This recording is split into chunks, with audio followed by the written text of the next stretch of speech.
Bonjour, je suis Nanou, votre coach thérapeute, pédagogue et formatrice de Créalma Coaching Harmonie.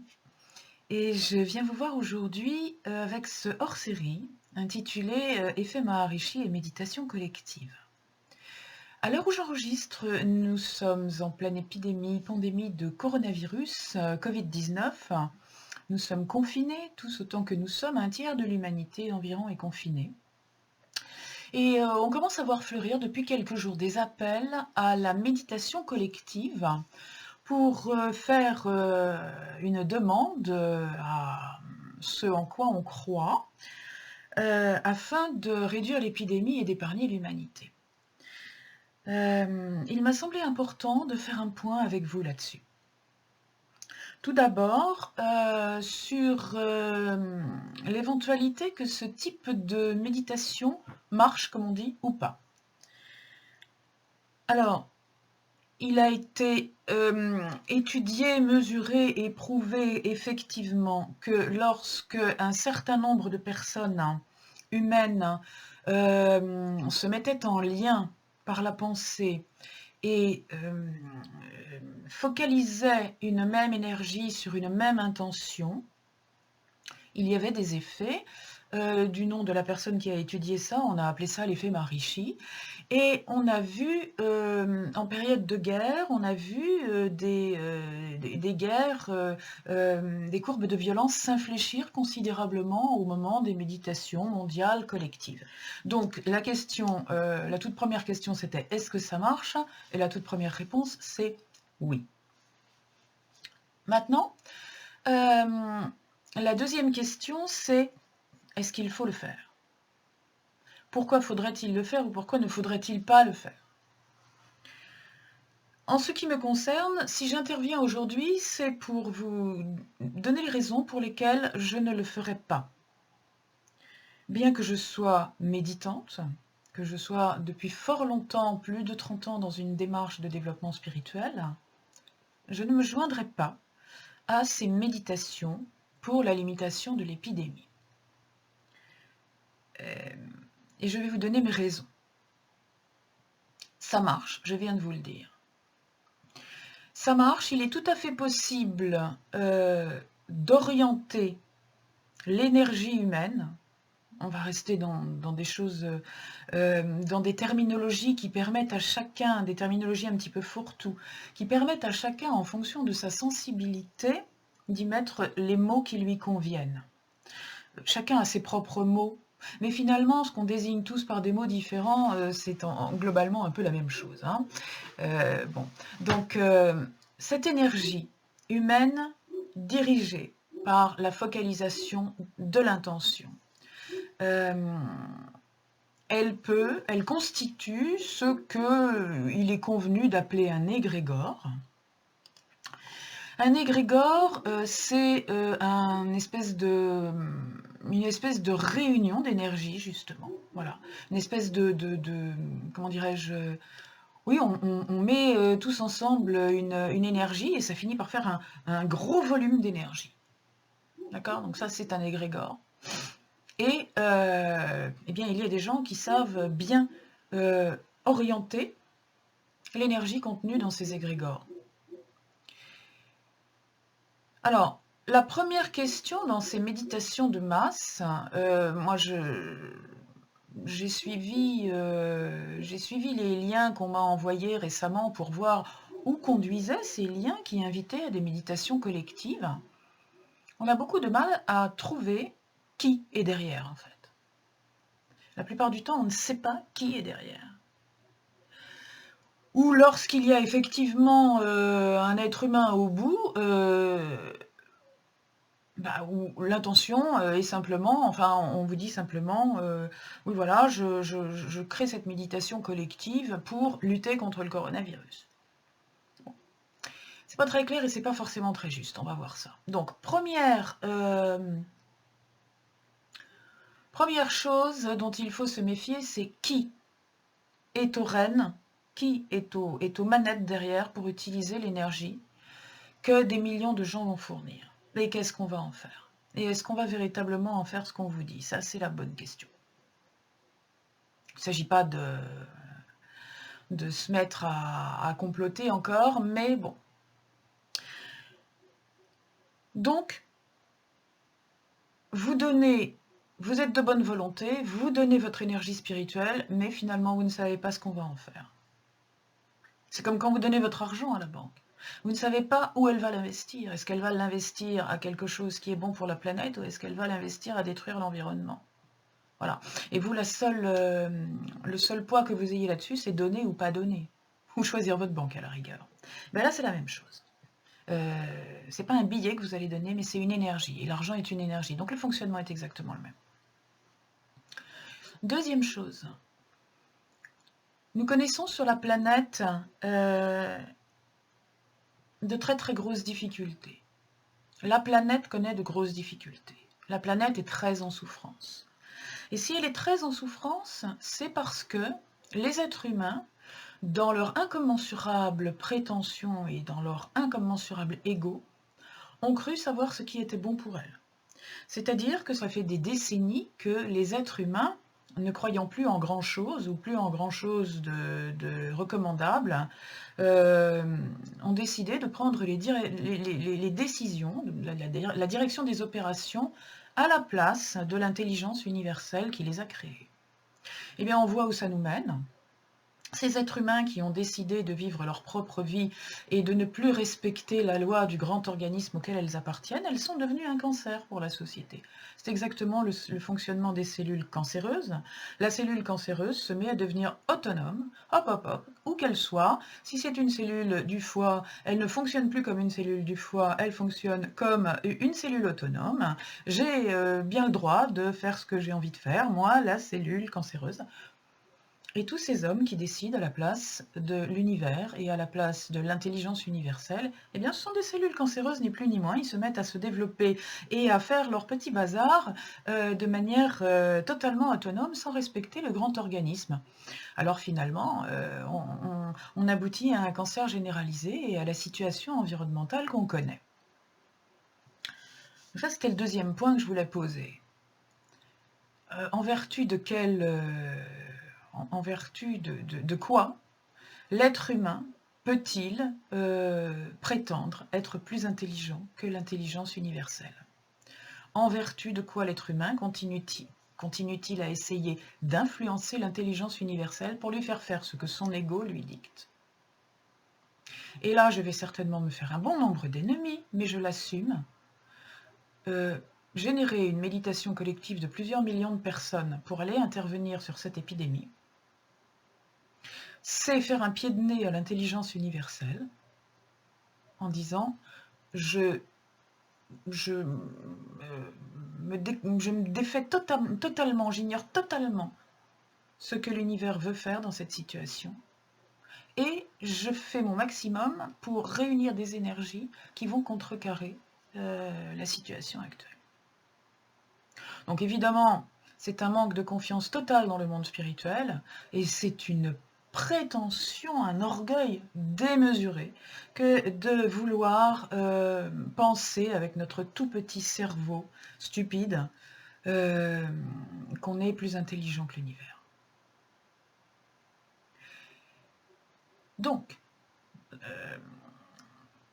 la question qui va surgir, c'est alors il vaut mieux laisser mourir les gens. Moi, je n'ai pas de réponse. Je n'ai pas de réponse, mais la seule réponse que j'ai, c'est que ce que le monde spirituel auquel on veut faire appel attend de nous, c'est que nous soyons capables de comprendre ses intentions. C'est que nous soyons capables d'agir en fonction de ses intentions. Ce monde spirituel, il contient de tout, le meilleur comme le pire. Et c'est à nous de savoir à quoi nous voulons nous relier. Et pour savoir à quoi nous voulons nous relier, et pour nous y relier en conscience, il faut être capable d'entrer en lien et de recevoir ce que ce monde spirituel attend de nous. Et ça, nous ne sommes capables de le recevoir que si en tant qu'être humain, nous sommes correctement construits, structurés, solidement construits et structurés. C'est-à-dire que nous œuvrons à la santé de notre corps physique, à la santé de notre corps psychique et à l'ouverture de notre corps spirituel. Si nous sommes quelqu'un d'équilibré, qui ne se laisse pas manipuler par son mental ou par ses émotions, qui ne se laisse pas embrigader par le moindre appel et son de cloche, alors nous allons ouvrir notre intuition, si vous aimez ce terme, et nous allons recevoir notre plan de route, notre mission de vie, ce qui est prévu pour nous. Non pas parce qu'un quelconque Dieu barbu l'a prévu pour nous, mais parce que nous l'avons prévu pour nous. Les personnes qui ont confiance dans une forme de spiritualité au point d'adhérer à une méditation collective doivent aussi prendre en conscience que elles peuvent entrer en lien direct. Nous sommes au XXIe siècle, nous n'avons plus besoin d'intermédiaires initiés pour entrer en lien avec ce monde spirituel. Chacun d'entre nous peut entrer en lien avec la spiritualité qui est à l'intérieur de lui. Parce que chacun d'entre nous a quelque chose en lui qui le relie à cette spiritualité par le simple fait que nous sommes issus de ce monde spirituel. Nous sommes nés de ce monde naturel. Nous sommes nés de la nature, même si nous l'avons oublié et que dans notre grande prétention, nous avons voulu croire que nous sommes une race à part avec une intelligence à part. Non, pas du tout. Nous sommes nés de la même nature que les pierres, que les plantes, que les animaux. Nous accueillons en nous des fonctionnements qui reposent sur les mêmes éléments que l'élément terre, l'élément air, l'élément eau et l'élément chaleur. Nous ne sommes pas différents. Nous nous différencions par orgueil et par égoïsme, mais nous ne sommes pas différents. En résumé, vous ferez ce que vous voudrez, bien sûr, parce que je suis éminemment respectueuse du libre arbitre de chacun. C'est pourquoi je vous dis, en ce qui me concerne, je ne ferai pas cette méditation collective. En revanche, je mettrai les bouchées doubles dans cette période pour travailler à ma propre évolution spirituelle, à l'ouverture de ma propre intuition. Je vais prendre le temps de faire tous les exercices possibles pour m'incarner convenablement, habiter mon corps convenablement, ouvrir mon esprit convenablement et me mettre au service de cette intelligence spirituelle pour la paix, pour l'équilibre et pour l'harmonie dans le monde. Et si des millions, des milliards d'êtres humains s'ouvrent à cela, en se mettant en situation d'écoute et en mettant leur propre personne en paix et en harmonie, pas en guerre contre qui que ce soit, ni contre le virus, ni contre le gouvernement, ni contre l'absence de masques, ni contre... en paix avec soi-même, pour développer sa santé, pour développer sa résistance à toutes les maladies qui tuent l'humanité et qui tuent la planète, pas seulement le coronavirus. Il y a de nombreuses autres choses qui sont des virus pour la planète. Cette épidémie de coronavirus, pour laquelle tout le monde se mobilise ou contre laquelle tout le monde se mobilise, rappelez-vous que même si elle fait de très très nombreuses victimes, elle tue beaucoup moins que la faim dans le monde. Elle tue beaucoup moins, il y a beaucoup moins de gens qui meurent du coronavirus que de gens qui meurent de faim quotidiennement. Et il y a fort peu de gens qui méditent collectivement pour faire cesser la faim dans le monde. Donc, résumons-nous. Je viens de vous dire ce qu'il vaut mieux ne pas faire. Qu'est-ce qu'on peut faire? Eh bien, on peut travailler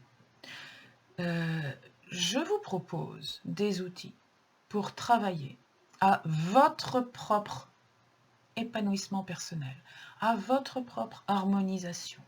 Je vous offre des outils pour devenir ce pilier solide, cette cellule solide d'un grand organisme. Cette cellule solide qui va être à sa place et faire ce pourquoi elle est née. Si vous êtes né pour être une cellule du foie parce que vous avez pris avant de vous incarner la décision d'être une cellule du foie, eh bien, il importe que vous fassiez au mieux votre travail de cellule du foie.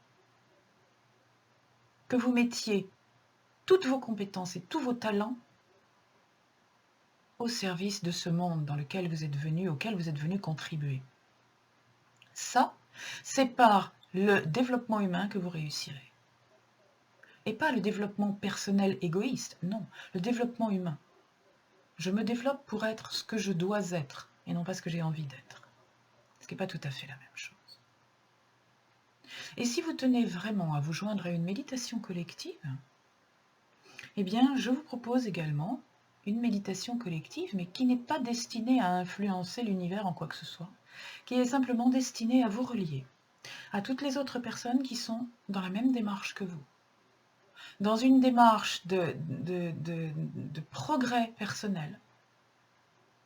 Et cette méditation collective est destinée à entrer en lien d'âme avec toutes les personnes qui, comme vous, comme moi, ont fait le choix de grandir à titre personnel pour faire un club de personnes en chemin. Dans cette méditation, nous ne demandons rien à l'univers, nous ne demandons rien à un Dieu, nous ne demandons rien à personne. Nous essayons simplement de nous mettre en lien dans une énergie de paix et d'amour. C'est tout ce que je vous propose. Je mettrai sous la vidéo le lien vers la vidéo de cette méditation qui tourne tous les vendredis à 17 h, depuis un moment déjà. Vous pouvez vous y joindre, vous êtes les bienvenus, si cela vous convient, si vous le désirez. Conclusion de cette vidéo, édition spéciale Ephéma Rishi, méditation collective. Je vous invite à la plus grande prudence. L'enfer est pavé de bonnes intentions. Dans le doute, ne vous joignez pas à ces méditations. Si vous ressentez que c'est votre chemin, faites-le. Mais n'oubliez pas que vous êtes en train de signer un chèque en blanc à l'organisateur qui, lui, sait utiliser votre énergie. À très bientôt.